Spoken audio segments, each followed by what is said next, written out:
നമസ്കാരം, കൊട്ടാരക്കര മീഡിയയിലേക്ക് സ്വാഗതം. സാമൂഹിക മാധ്യമങ്ങൾ ഏതെങ്കിലുമൊക്കെ ഉപയോഗിക്കുന്നവരായിരിക്കും നമ്മളിൽ പലരും. ഇൻസ്റ്റഗ്രാം, ഫേസ്ബുക്ക്, എക്സ്, റെഡിറ്റ് തുടങ്ങി നിരവധി സാമൂഹിക മാധ്യമങ്ങൾ ഇന്ന് നമുക്ക് ചുറ്റുമുണ്ട്. എന്നാൽ ഇവയെല്ലാം തന്നെ കാഴ്ച സാധ്യമാകുന്നവർക്ക് വേണ്ടിയാണ്. കാഴ്ച പരിമിതിയുള്ളവർക്ക് ഉപയോഗിക്കാൻ കഴിയുന്ന തരത്തിലുള്ളതല്ല ഈ സാമൂഹിക മാധ്യമങ്ങൾ. എന്നാൽ ഈ പ്രശ്നം പരിഹരിക്കാനുള്ള ആദ്യ ശ്രമം എക്സിന്റെ ഭാഗത്തു നിന്നും ഉണ്ടായിരിക്കുന്നു.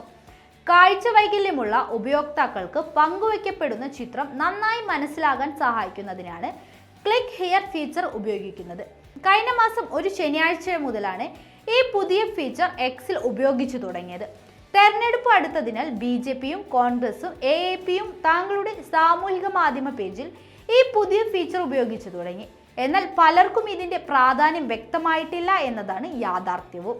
പുതിയ ഫീച്ചറിൽ ഒരു വെളുത്ത ബാക്ക് ഡ്രോപ്പ് ഫീച്ചറാണുള്ളത്. ഒപ്പം ഇവിടെ ക്ലിക്ക് ചെയ്യുക എന്ന ഒരു കുറിപ്പും കാണാം. കൂടെ ഇടതുവശത്തേക്ക് താഴെയായി ഒരു ആരോ മാർക്കും ഉണ്ടായിരിക്കും. ഇവിടെയായി ALT എന്ന 3 അക്ഷരങ്ങൾ ഉണ്ടാകും. ചിത്രങ്ങൾ പങ്കുവയ്ക്കുന്നവർക്ക് ആ ചിത്രത്തിനെ കുറിച്ചുള്ള കൂടുതൽ വിവരങ്ങൾ ചേർക്കാൻ ഉപയോക്താക്കളെ സഹായിക്കുന്ന പുതിയ എക്സ് ഫീച്ചറാണ് ആൾട്ട് എന്നതുകൊണ്ട് ഉദ്ദേശിക്കുന്നത്.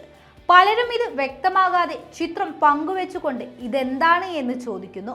ടെക്സ്റ്റ് ടു സ്പീച്ചിന്റെയും ബ്രെയിലി ഭാഷയുടെയും സഹായത്തോടെയാണ് കാഴ്ച വൈകല്യമുള്ള ഉപയോക്താക്കളെ ചിത്രം നന്നായി മനസ്സിലാക്കാൻ സഹായിക്കുന്നതിനായി ക്ലിക്ക് ഹിയർ ഫീച്ചർ എന്ന എക്സ് ഒരുക്കിയിട്ടുള്ളത്.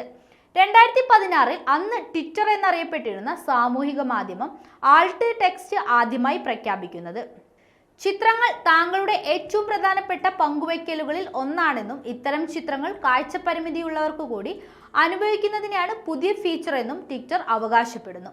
ആൾട്ട് ടെക്സ്റ്റ് എന്ന പുതിയ ഫീച്ചർ താങ്കളുടെ എല്ലാ തരം ഉപയോക്താക്കൾക്കും പരമാവധി കാര്യങ്ങൾ മനസ്സിലാക്കാൻ സഹായിക്കുന്ന ഒന്നാണെന്ന് എക്സ് അവകാശപ്പെടുന്നു. ആൾട്ട് ടെക്സ്റ്റിൽ ചിത്രത്തിൽ എന്താണ് അടങ്ങിയിരിക്കുന്നത് എന്നതിൻ്റെ ഒരു വാചക വിവരണം അടങ്ങിയിരിക്കണം. ഇത് കാഴ്ച വൈകല്യമുള്ള ആളുകളെ ചിത്രം എന്തിനെ കുറിച്ചാണ് എന്ന് മനസ്സിലാക്കാൻ സഹായിക്കുന്നു. അതിനാൽ ആ വാചകം മറ്റെന്തിനും ഉപയോഗിക്കുന്നത് ആ സവിശേഷതയുടെ ദുരുപയോഗമാണ്. അത് വെബ് ഉള്ളടക്ക പ്രവേശനക്ഷമതാ മാർഗനിർദ്ദേശങ്ങൾക്ക് എതിരാണ്. എക്സിന്റെ പുതിയ ഫീച്ചറിനെ കുറിച്ച് ഒരു ഉപയോക്താവ് കുറിക്കുകയുണ്ടായി.